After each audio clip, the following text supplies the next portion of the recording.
มาสงค้ามาสงค้ามาสงค้า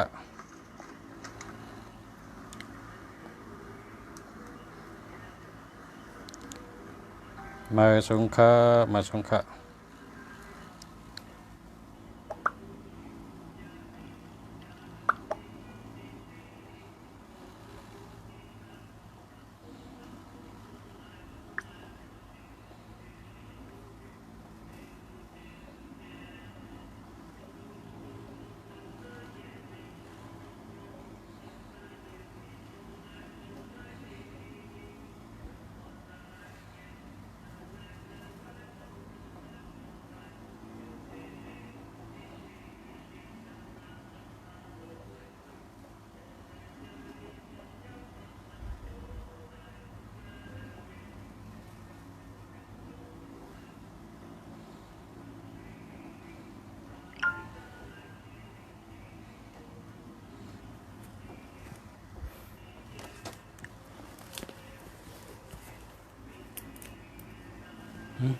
ยินดีเหมือนกันนี่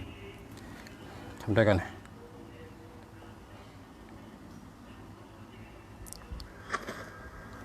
มาสงค้า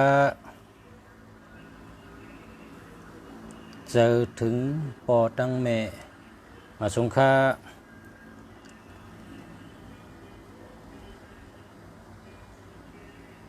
ยิงไตมาสงค้า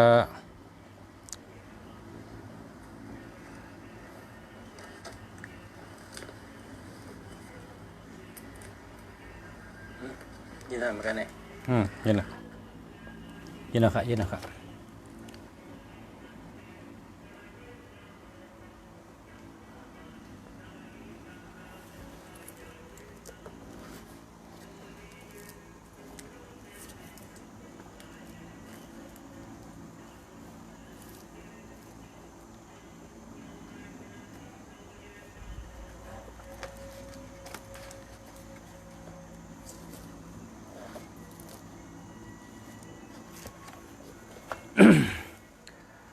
มาสงค้ามาสงพ่อแม่พี่น้องใต้ก็หักกูก็ค่ะมาสงตั้งเสียงค่ะมาสงค้าหักกูก็ค่ะมาสงค้าเมื่อในเขาจากคู่เมืองหลีเก่งใหม่แต่เอาตั้งหู้อันกับไก่เลยตั้งหยุ่มย้ำมาอุบในพ่อแม่พี่น้องเฮามังก็หู้มังก็ไปหู้หนึ่งก็หู้หนึ่งอันหนึ่งก็หันหนึ่งตั้งเอามาต่อแต่ใครในกันเฮาเป็นตั้งหู้แกมโตปุนตาเซโนอยู่มนโซปานก้นอยู่เจาะกัดเย็นหลอดเพเข็นอยู่ดีกินหวานอาสักเย็นยาวหักกันพร้อมกันหมอจอยกันหมอหักกันหมอพร้อมกันลอง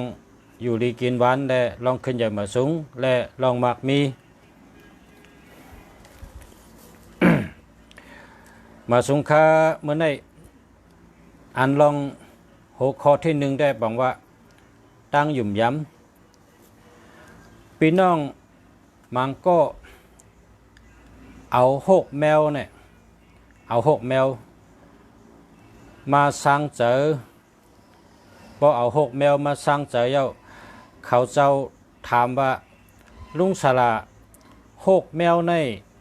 เจออะไรเจ้งหือพรดีมันปันเจ้งหือพอมี6 แมวมันไหลเจ้งหือขึ้นมาก้นอันเปิ้นหยุ่มย้ำนั่นเขาว่าจังไหนค่ะก้นอันเปิ้นหยุ่มย้ำเมื่อมื่นซื่นก่อนนั่นปอเท่าเมเท่าปอเท่าเมเท่าเขาหยุ่มย้ำลองมันเป็นมาจังไหนค่ะ6 แมวข้อที่หนึ่งพอเฮามีแมวพอเฮาเลี้ยงแมวเฮาดูเลยเอาเข้าในเอาตั้งกินตั้งยำในเสิร์ฟเนื้อหวานพอเฮาเตะเลี้ยงแมวในอย่าไปเลี้ยงกำเดียวค่ะอย่าไปเลี้ยงกำเดียว